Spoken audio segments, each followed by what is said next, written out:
You are listening to the Short Convos podcast.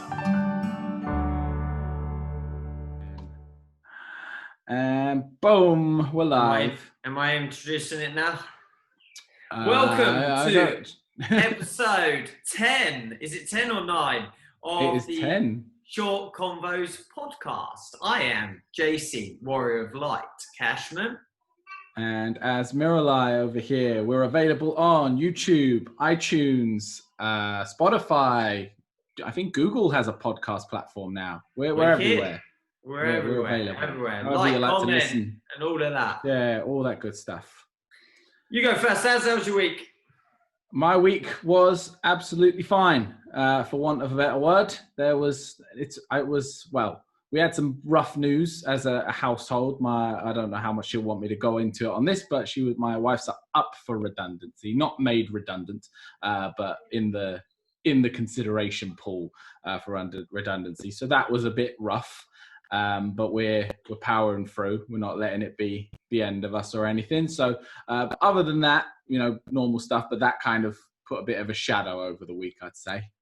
Yourself, or well in general? We can flick back. I've had a bit of a flip actually. Last week was it. In one way of putting it, was the least productive week I could have. As in, I got Jack shit done last week in my world of wanting to get things done. But saying that, I would say it was the most insightful week I've had as well. So it was a bit least productive because Daisy had an appendix out. I'm not trying to say that was an annoying thing. That was a good look. One sec. Sorry. Bear with me. There we go.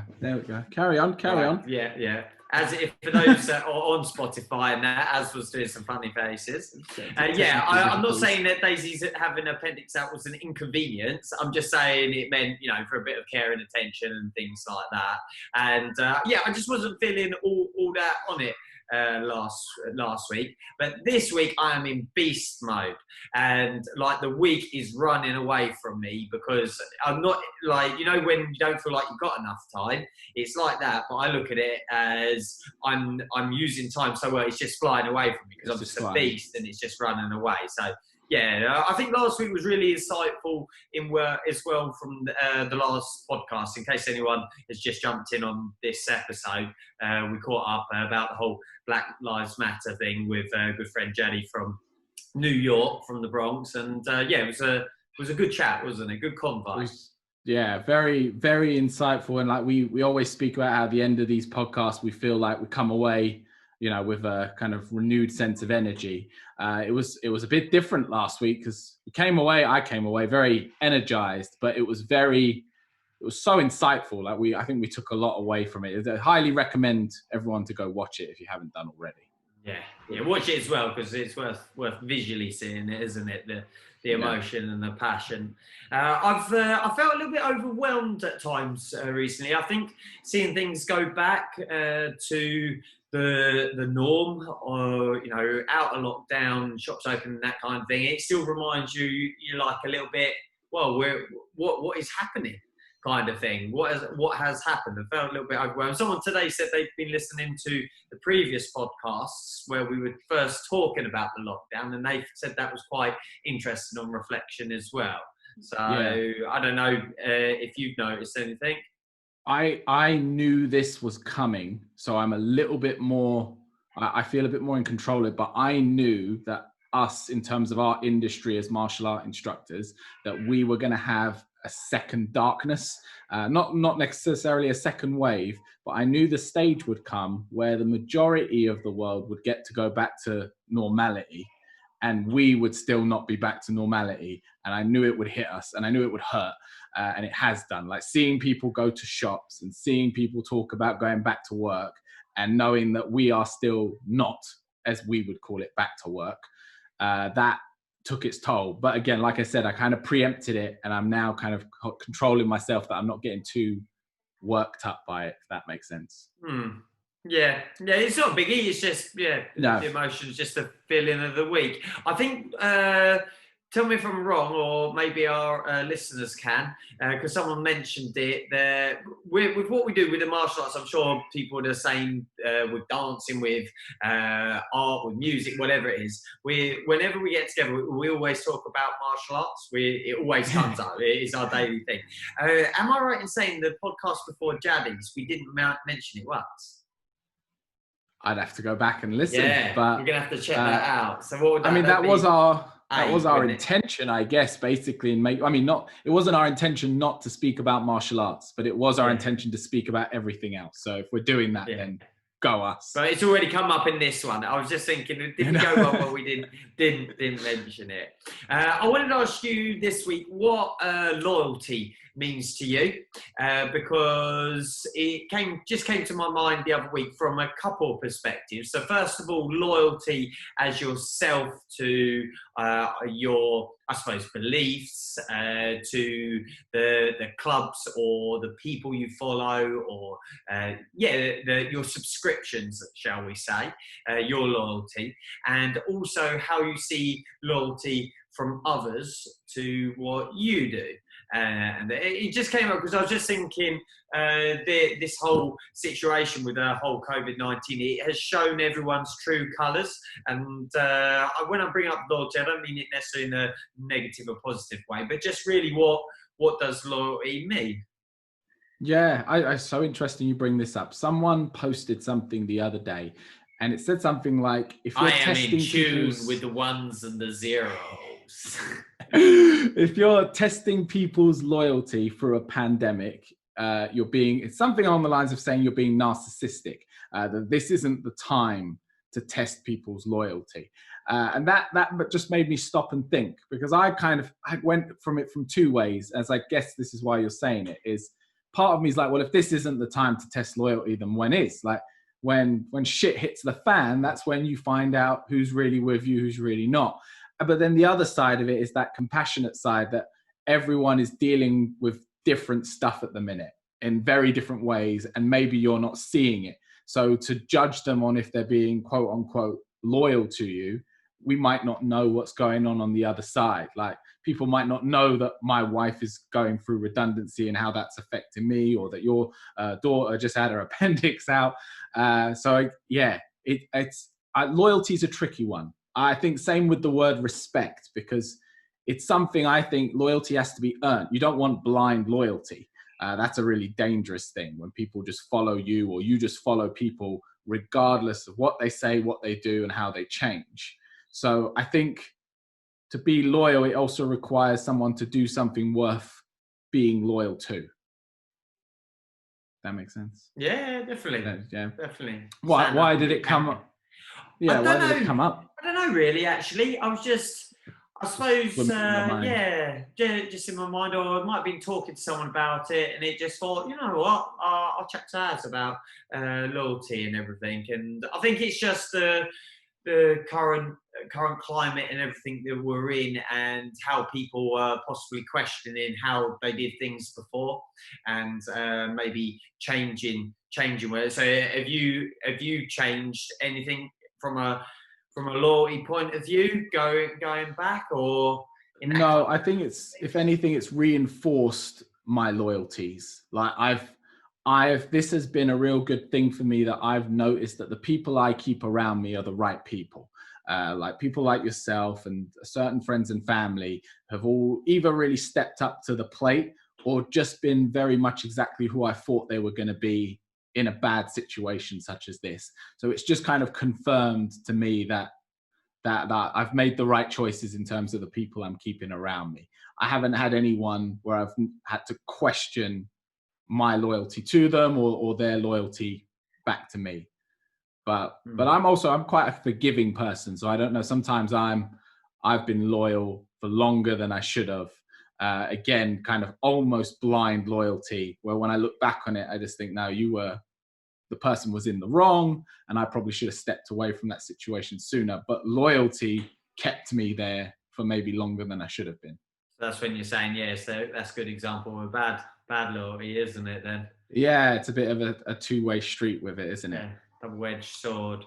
Double-edged sword. Right. Yeah. I want to have a offload. I find talking to you exciting. as it's always good to have an offload, and I just want to say how the parents at the schools properly piss me off.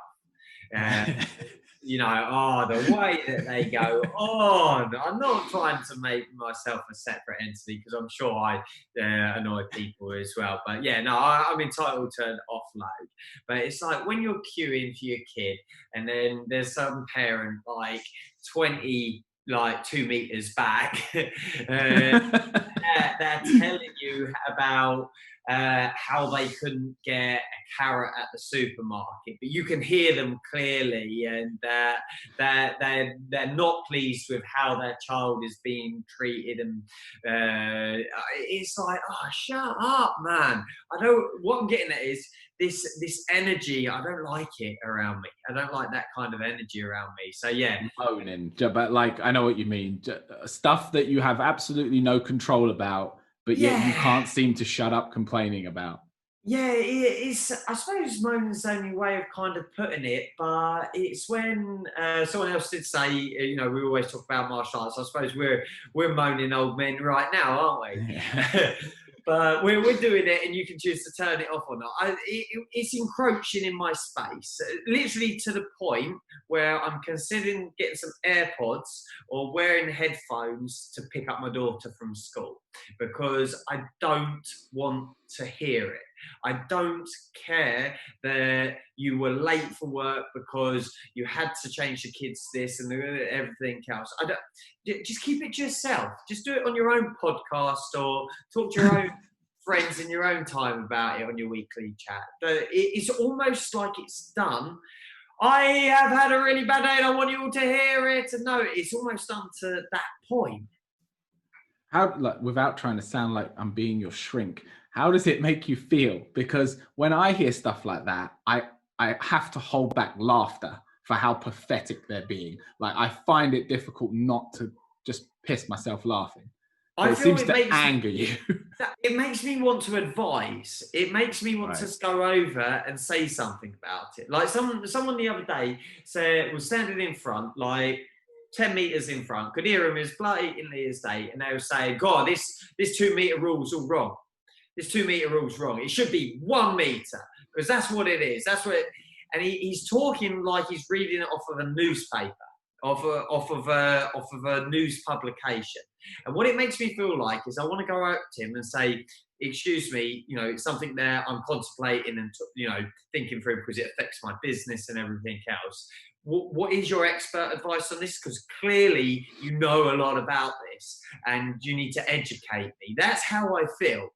To legitimately get educated by someone that's some kind of science professor, or to make them think, oh, actually, yeah, I haven't thought of it that way around. To maybe educate them. That's how I feel. And I suppose my way of doing it is just getting angry and like, getting the fire up. But the reality of it, if you did do that, is they would do one of two things. One, you'd make them feel they were wrong, and then it would alienate you from them because you'd have made them feel a fool. Or two, they'll dig their heels in even stronger on their wrong, messed up opinions. I don't mind the alienating one though, because, no, I know that. because there's this guy at the school, and bless him if he ever listens to it. You know, I do respect everyone and everything, but it's basically a job swerve. And they've had a problem. There's like a turning where the cars can drop off the kids and then you drive out, and they've had a problem people parking there, like to then walk the kids into school, which is another pet hate. You know, get off your ass and just walk to school, because I know some of them just live around the corner, but we don't live near the school anymore because we moved away. So this is like Daisy's last year there, and so we have to drive it. And so they've got basically he's a fancy cone warden, isn't he? So to make sure the cars keep moving. And I haven't done anything wrong. I've turned up like anyone else. I'm just saying bye to Daisy. And he physically opens the door and ushers her out. And it's touches like, your car. Yeah, and it's like, you don't do that. And I had to Don't say, do that. I had to say to him, you don't do that. And then he's like immediately defensive. Well, we've got to keep the cars moving. I look behind and I'm like, what cars? There's no freaking cars. What's going? It's just he's been told get people moving around as soon as. So rightfully so, he's doing his job. But there's got to be some kind of room for understanding. So I said to Lauren, you've got to message school, because I am, if not, that your traffic cone you need to have someone that understands. Love that you just called him a traffic cone. You need someone that understands the way you should interact in that. It's like, for instance, we had a new sports centre open years ago in Crawley, and the people on the front desk have no customer service training. So they don't understand, oh, hi, how are you doing today? Oh, yeah, let me help you with that. It's like, they look at you and you have to say, oh, hi, and they're like, what do you want? So it's like putting the wrong person in the wrong role. And so I said, Lauren, you're going to have to message them and say that, because I didn't enjoy the drop off with my kid, which is an important part of my day. And then I turned up next day, and no word of a lie, as I turned up, he turned his back on me and put his hands in his pockets. And I was like, yes, you don't interact with me now. And I could take as long as I want without holding up everyone. And that felt like, I suppose, a little victory. Yeah, I get. I've definitely been guilty of intentionally alienating people with exactly that, where you're just like, if I can make it that you don't actually want to talk to me, you can think of me what you like, but as long as you don't want to talk to me, then I'm like, oh, that's great. I've won. You don't think I've won, but believe me, I'm the winner in this situation. Because I'm completely calm. I'm completely, absolutely fine with it. If he never looks at me again, I'm cool with that, because he has no, for a better word, value in my circle. Maybe this is all wrong. I shouldn't be saying this, and we should all find some middle ground with every single person being an arsehole. But I don't know. Does he volunteer for that role? Or is he I don't know. I think he's caretaker. So okay. I don't think it is a voluntary. Yeah, because that would be interesting if he was someone who just put himself forward and doesn't seem to have. It makes it even worse, isn't it? When someone puts themselves forward trying to do a job. Yeah, because then it's some kind of weird power play, isn't it? Where you just want that position, the role, so that you can, for whatever you feel, push your muscle around, even though, like you said, you're a human cone. I was I was going to talk to you prior to the schools going back, see what your opinion about kids going back to school and everything. Between Lauren and I, we weighed up the positives and negatives. We don't feel that we're at risk or we interact with anyone at risk. And with the way that the school are conducting themselves, we didn't feel sending our child would risk anyone else. So we decided to go with it. And it's made me think as well, because they've also turned around, we've fallen actually that all of our kids are ordered 3 years that they're sending back. Funny enough, we know someone else has got 3 kids and none of theirs are due to go back. But it had me make me think when they turned around the other week and said, they're not going to force the schools to bring, because they were going to bring back all the other years prior to September. They turned around and said, look, just don't worry about it.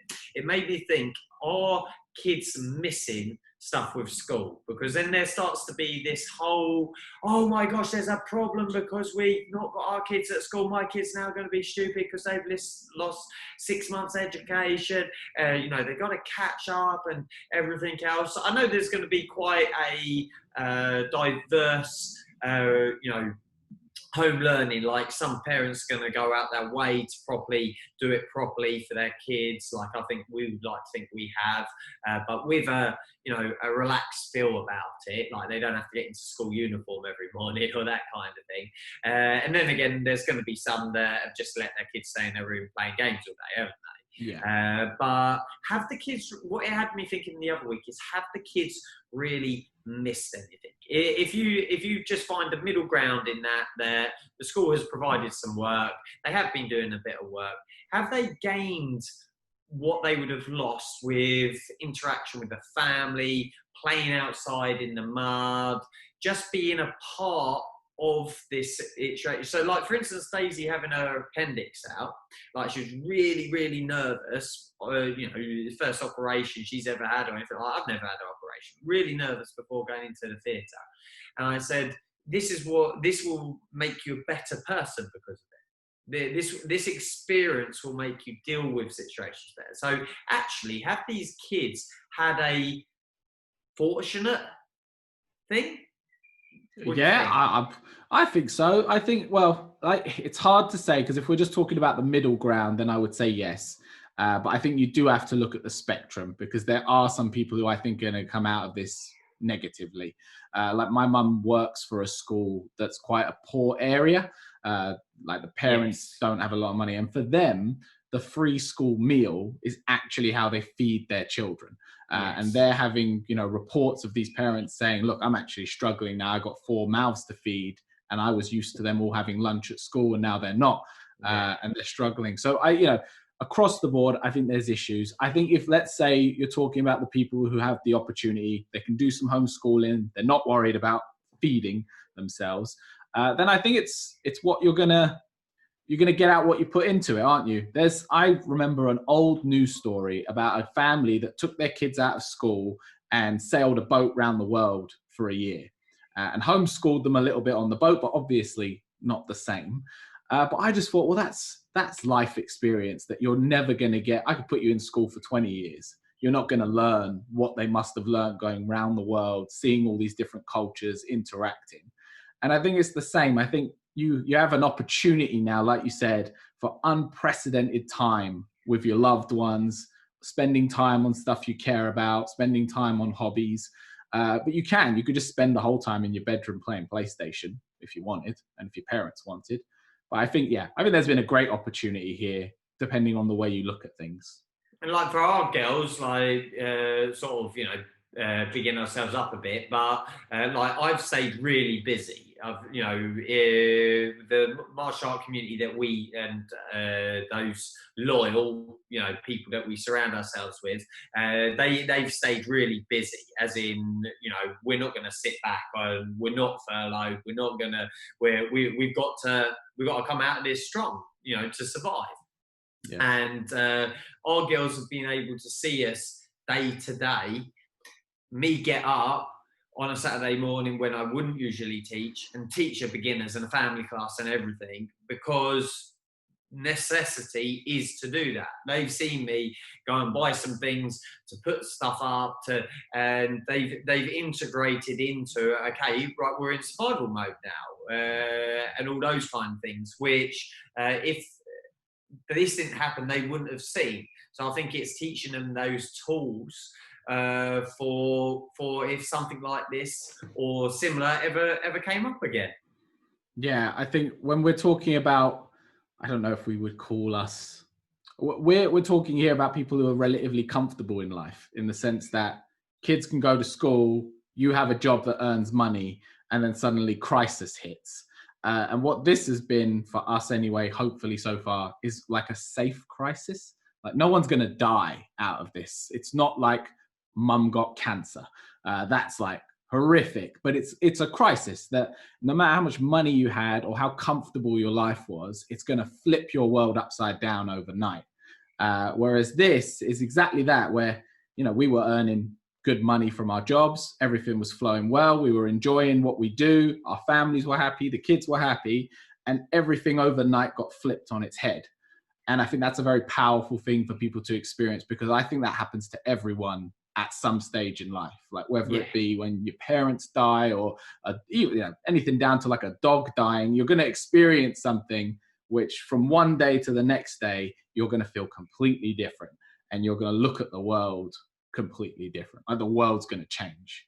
So I think in that sense, it's been a real just like exercise in that for kids and adults across the board. Yeah, and it's again just coming out with it as a positive more than anything, isn't it? Yeah, which is just what you have to do, because it's so easy to rack up the negatives. I was just looking at the economy today. I try not to read too much news because it's just depressing. But I thought, let's just have a look at the numbers. And it's just, everything's just tanked. Everything's bad. Nothing's worth a thing anymore. If you didn't invest in gold, you ain't got a chance. But there's loads of positives in it. And you just got to choose how you look to it, because we're going to bounce back from it economically, and the kids are going to go back to school, and we are going to get back to some form of work. So we got to kind of just pick out the positives. Yeah. Going completely off on another tangent here. This has crossed my mind before in the past. I've read in conversation, so I don't think I've had the convo for you. Being a man of zeros and ones and science and everything, explain to me your thoughts of where thoughts and ideas and memories live. Because is the brain in your say spirit, if I use those words, they're two different things, right? So this mushy thing, like if you Hannibal Lecter took off the top, there's a mushy thing. I think it's mushy, is it? I've not actually touched one properly. Firm but mushy. I've touched a real brain. We can get. Was it working? Not working. It was a dead brain. It was an Alzheimer's brain, but a brain nonetheless. Did you take it all the energy? Where did you touch your brain? I went to this thing called Bodyworks, where have you ever heard of this? Where they cut people in half. Yeah, we went. If you haven't done it, yeah, we went to it in San Francisco. When we were at San Francisco, we went in there. Yeah. This one had a little show and tell bit where they literally had body parts. Yeah, very. Gross, but very cool, nonetheless. Full on, nothing on your hand, squidging. So they preserved it in a slightly different way, that it preserved the texture of it. So it preserved it was still preserved. It wasn't a freshly cut out one, but it was preserved in a different way, because all the other stuff's like in an acrylic or something, isn't it? Like it's plastic. Yeah. This stuff, however they'd done it, it was almost like a taxidermy version of a brain. So when you pressed it, they said this is basically what it would feel like if you did take off someone's skull and squish. Yeah, but that body world thing was well impressive. Yeah, because they put people in sport poses. They had a basketball guy and all of that. So I guess they vary from place to place depending on when you go. Because the one I went to was in Vegas, and then I've heard that there's one in every major city, major country, and it moves around. So I guess you see different bits. Literally. Yeah, but back to it. So sorry. my understanding or my thoughts of it is we have this squishy thing in our skull that basically is the control center. But there's my hippie way of thinking. There's a spirit.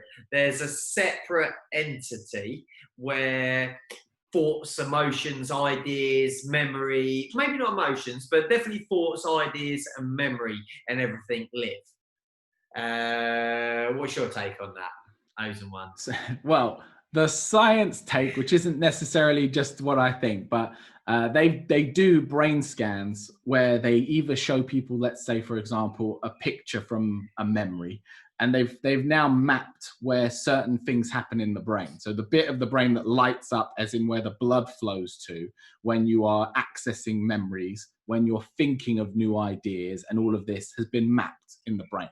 So there are certain areas where these things happen. I think, and this is kind of what goes in line with the science, is it's what makes humans what we are, is that's the thing that evolved more than all the other animals. So forget everything else about thumbs and standing on two legs and all the rest of it. I think it's our ability to use our imagination and create things out of nothing, which is effectively what we do. But my thing is, what I'm getting at here is where does the thought or the idea reside? So we will come back from a tournament, and quite often we come up with things, I think, just to keep ourselves busy and entertained.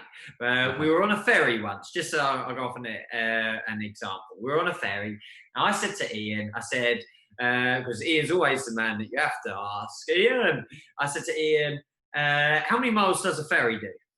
because I don't know what made me think of it, but I thought, how many miles does a ferry? How many miles do you think a ferry does?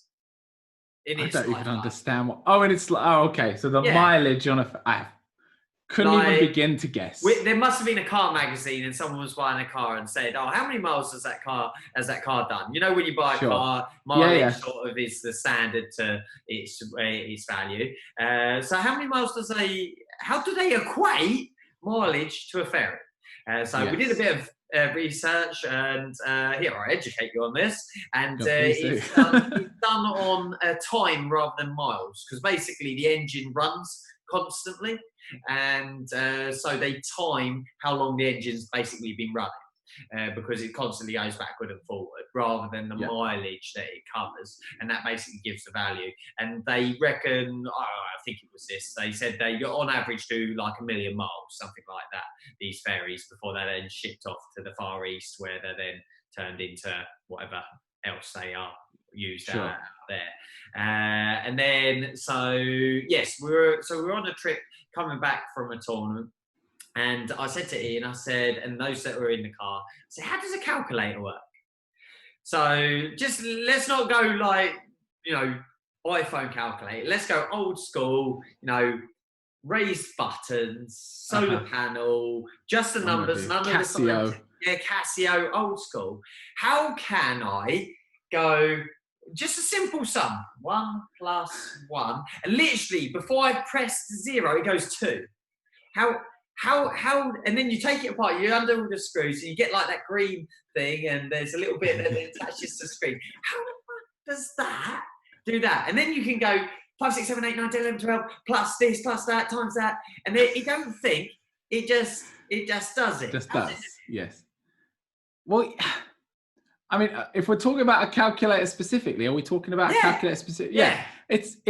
I mean, that's pure mathematics, isn't it? Like that is, thankfully, that there is no soul to it. And I read it. It's ones and zeros, isn't it? It's basically loads of little hairs in the calculator that go up or down, right? I'm right. Pretty much, yeah.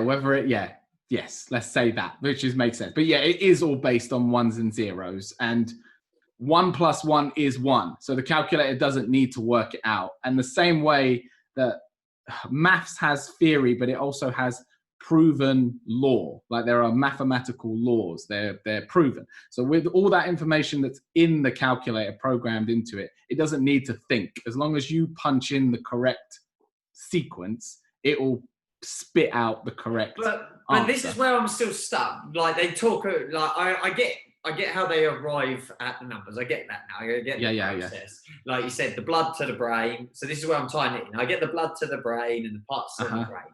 But the calculated chip, how do they look? Is there like loads of numbers in that chip? How do they arrive? I mean, now you're out of my wheelhouse in terms of what my knowledge of calculator design and construction is limited there. There's only freaking calculator. Look at our phones now, and you can watch something, record something, you can turn it inside. Like how has that evolved? So yeah, that's like a whole nother tangent. You're gonna find out from me now. I will, but my dad will love this conversation. I'll get him. Oh, I have to get your dad on it. Yeah. Oh, so, if you want to fall asleep, get my dad on it. So where does the fort reside? When you're saying the fort, what do you mean that? So, like for example, all right, let me explain. So, I've seen a fair share of dead people now. And I've seen, for instance, an animal die. I've seen our dogs get put down. Very, very emotional thing. Being there as they inject them for their dignity and seeing them go down. And when they go down and they die, I think everyone probably sees it all differently because it's all emotional and everything else. But I've seen it enough times now to see that something leaves, something goes. You can for example, to it falling asleep. Like if we put the dog to sleep and put a dog to death, physically you could say it looks like the same things happened, but there's a difference. There's a difference. And when I was more traumatized in a sense when I saw my mum when she had died. I couldn't comprehend the whole situation. I was properly like messed up. But when I got to see my dad, like in the chapel, let's say, where he was at the funeral directors, because I was touch or go whether to go, because I saw Mum and it felt like the right thing to do and everything else. One thing that really shook me when I kissed the body, how cold she was. I don't know, have you ever touched a dead body? No, so, but I can imagine. But it would shock you, I guess. Yeah. What you expect and what is there is so that was weird. And then it literally fell to the day. If I didn't go and see my dad, I wouldn't be able to see him. I had to choose at that moment. And my brother had already decided not to go. He felt the trauma of seeing Mum would be as bad or worse with Dad, and he wanted to remember how they were. And he didn't need that, which completely respected. But this friend of Dad's said, I've just been to see your dad, and he was at a lot of peace, because he had, a real bad time towards the end. He said, he's at a lot of peace. You need to go see him in that peaceful state. And there on that day, and it's been like a life stone, we were talking about the other week, if given the opportunity, take it. And I did say this to Cece the other day, actually. If given the opportunity, if it makes sense, then take it. So, as in, I weighed it up. If I don't do this now, I will never get the opportunity again. So I took it, and it's probably the one, because my dad was not just my dad, he was my best friend and everything else.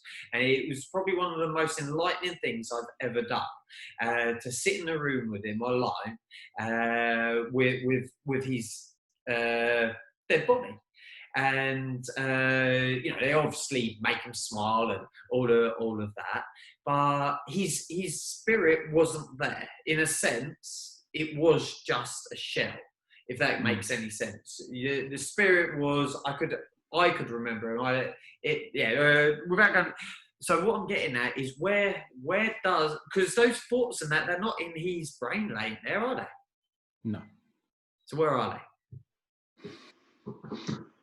Well, I don't know is the short answer, and I won't even pretend to even have an idea. And I guess that's the great mystery, isn't it? Where is it, and where does it all go, and where does it all come from? Or is it anywhere? Or is it anywhere? Was it there in the first place? I think whether or not you are a spiritual man, I think we can all agree that something goes when someone dies.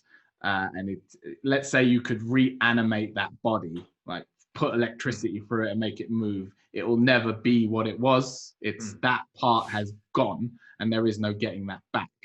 Where it goes and how it goes, I don't think anyone has that answer. A lot of people have a lot of faith in answers, but I don't know if anyone, you can't know. That's where science is stumped at the moment. Well, yeah, because there's no way of asking anyone. The only people you can ask are people who have technically died and then come back to life. Like their heart has stopped or their brain stopped registering and then they've come back. But does that count? Here's something I've always wondered. You die, let's say in the film, they get shot in the chest and then they go, and they die. Are they gone there because they can't talk or respond physically? Or in their head, are they still there for a bit longer going, oh shit, I'm gone now. I can't move my face. I'm looking at my kid. Oh, it's going dark. I'd love to know, which again, we can't know, how long you are dead for physically before this completely shuts off. I think I've been influenced a lot by films with that kind of how I'm getting my head around. I think a lot of people, and this is why I can talk to you about it, because a lot of people, majority of people, you can't have this conversation with. Because it's I think it creates too much fear. Yes. Of the unknown. Yes. But I love it. I love this conversation.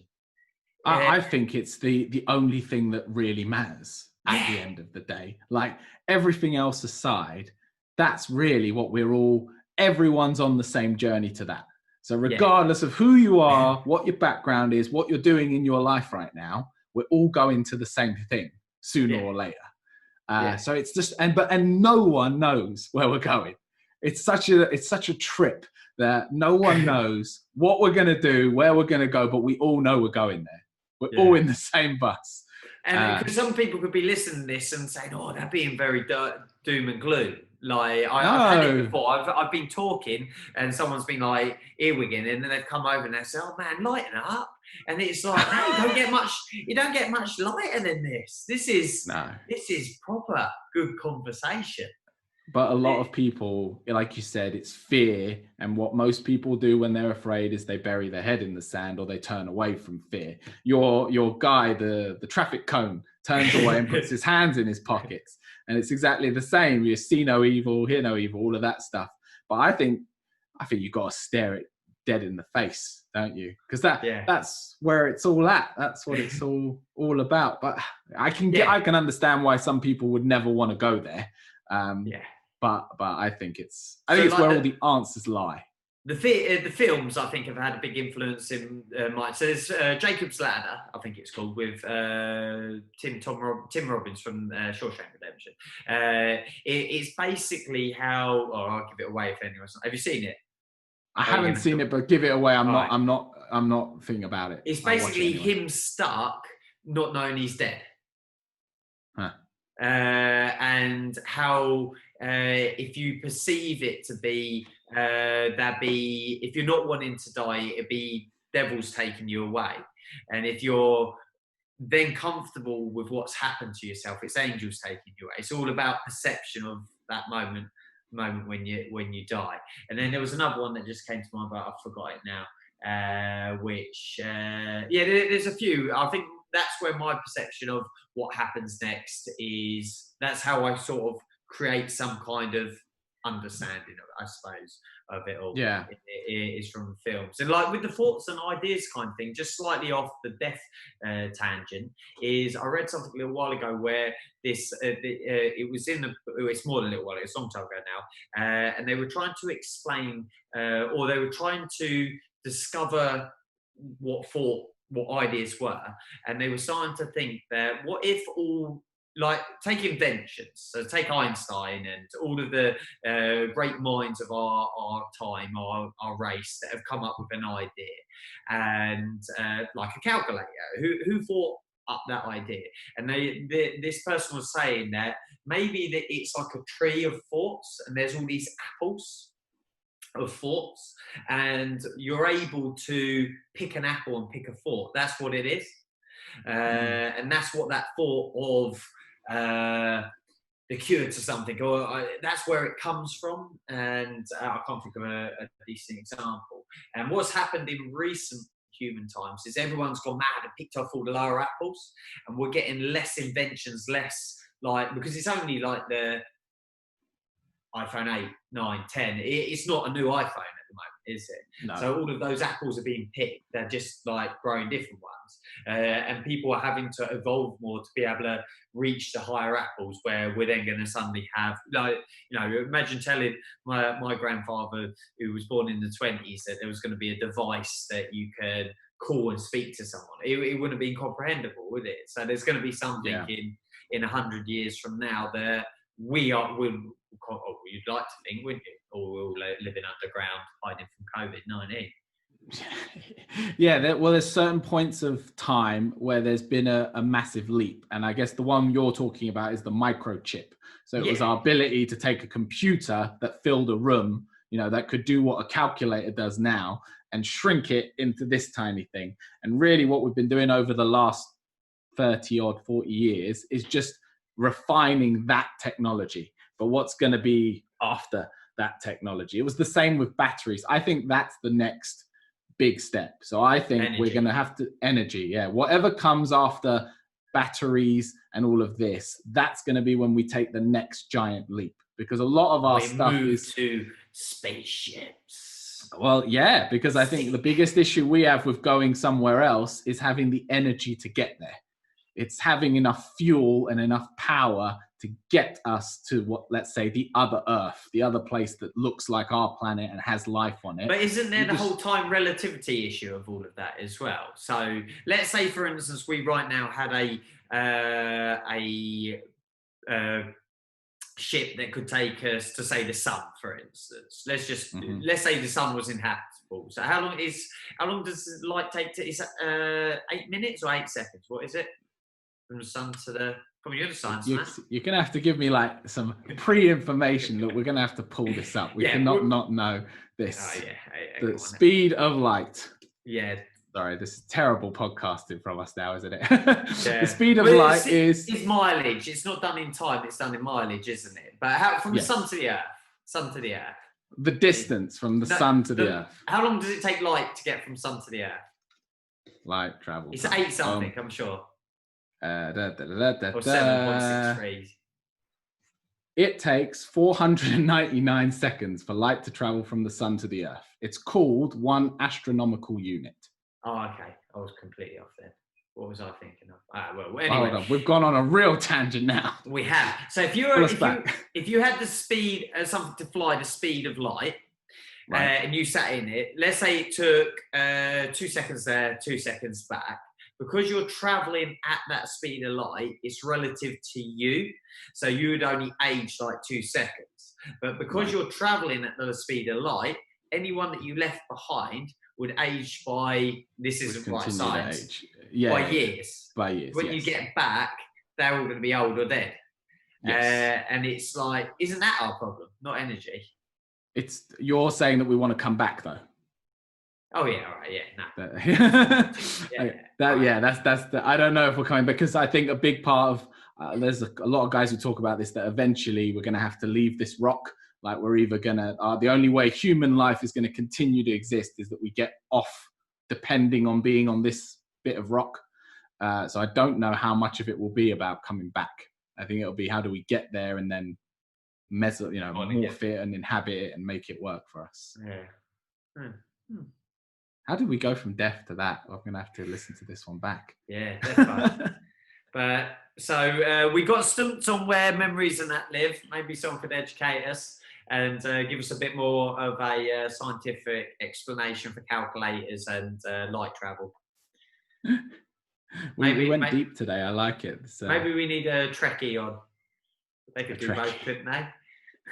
I'm going to do a little bit of research. Next week, we're going to start with a quick science lesson on this stuff without boring everyone to death. Memories and calculators. Leave it with me. We have a 10-minute school section with Az. Yeah. Professor Az going to take you all back to school. Well, unless I'm hungry. Anyone does it in the comments before then.